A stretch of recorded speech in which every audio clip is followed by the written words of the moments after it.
The attack was not successful, but it was a very big one and unprecedented coming from Iranian territory. So, to my understanding, they decided in the war cabinet that they would do something in return.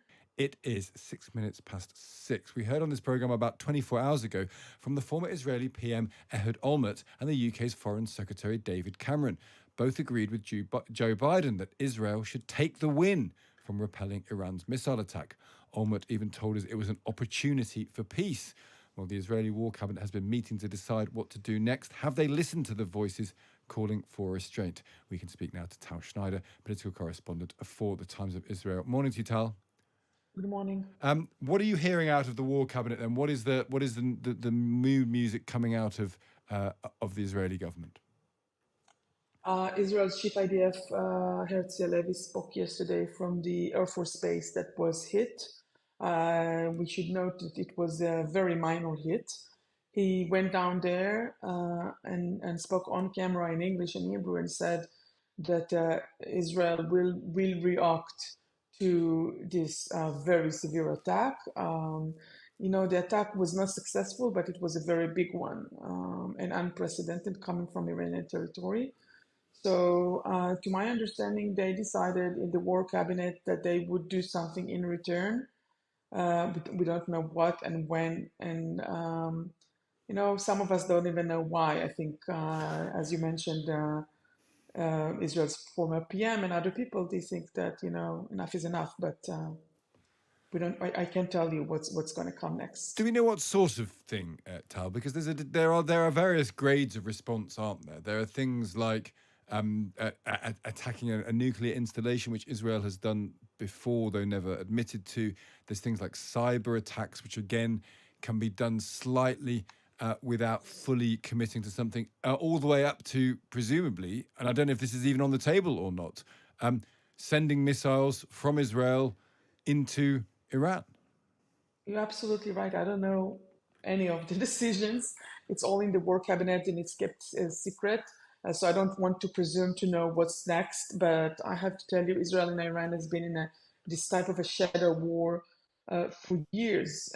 And this is the first time that this war is in the open since there was the attack on April 1st on Damascus, on those the Al-Quds top general, which was Israel did not admit to doing it, but him and six of his people were killed by a drone, a very specific drone that did not cause any collateral damage. It was just very, very specific.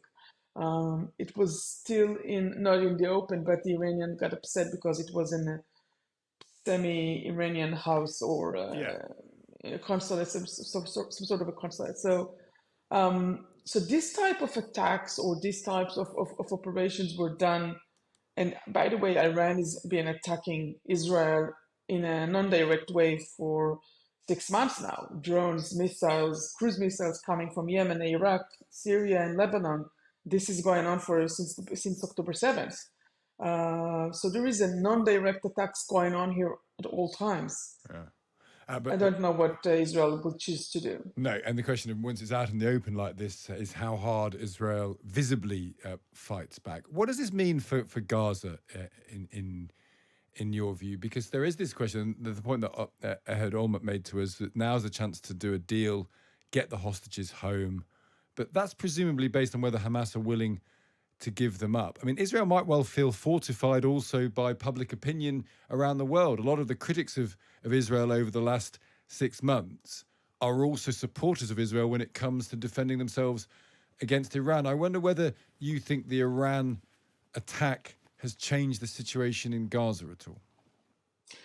So we got a formal, not me, but the terror organization Hamas sent a formal answer yesterday with respect to the hostages deal, saying they're unwilling to release them unless Israel withdraw completely, and even then they will only send out 20 people out of the 133, stuff like that. So the situation there is dire. It's not good. It's very bad. There is 133 people held captive, probably around 100, between 90 and 100 of them still alive. Do we know that, Tal? I The, mentioned that point because I've heard people say it could be many fewer than that are still alive, actually. I mean, how much confidence can anyone have who's alive and who's dead? there's 36 declared dead for sure by Israel's authorities based on videos and based on specific intel. So we are down to 90 something, and then from the 90 something, we presume, there are many elderly above the age of 80, at least like a dozen. And I think many people believe that they did not survive Yeah. such a long time in darkness and without food. I mean, so with very very bare food.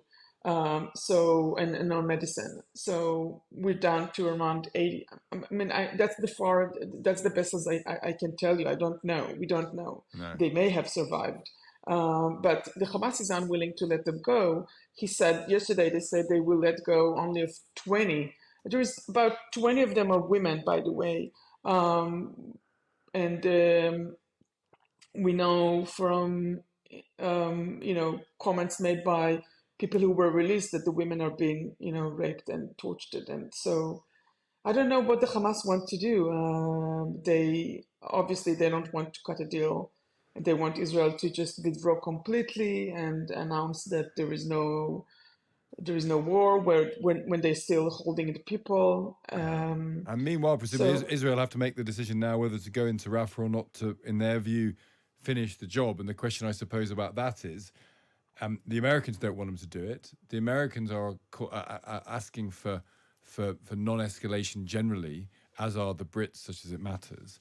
But when we've spoken to Israeli defense people and the Israeli government, they say we've got to go into Rafah to finish the job. So, do you think a mission to Rafah is on the cards still? So as far as I know, the American did not say don't go into Rafah at all. They said you can, you have to take care of the humanitarian issue first, meaning there's many people taking shelter in Rafah area.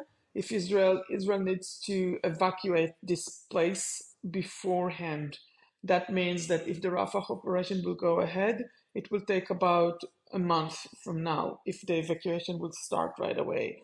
One of the reasons I think Israel completely drew back from the next city, Khan Yunis, is to allow people to go to Khan Yunis. Israel doesn't allow the people to go back up north to the area from which they shot rockets for Yeah. many years. So it's complicated, but it's not completely a don't message, Yeah. So It's still it's on the probably going to go ahead, but it's going to take some time. go ahead at some point. Tal, great to speak to you as ever. Thank you for joining us.